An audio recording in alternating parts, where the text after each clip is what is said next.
channel, and today we are going to be learning the months in French.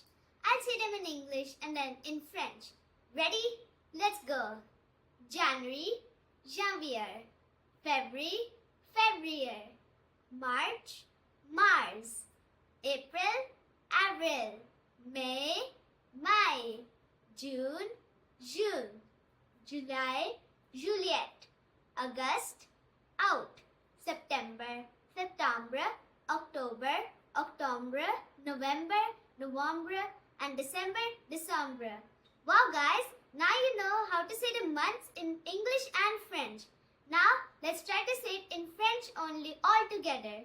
Janvier, février, mars, avril, mai, juin, juillet, out, septembre, octobre, november, December. Awesome work guys. Now you can say all the months of the year in French. Keep practicing a little every day and soon it will feel super easy. Don't forget to like this video and subscribe to my channel for more fun learning. See you next time. Au revoir.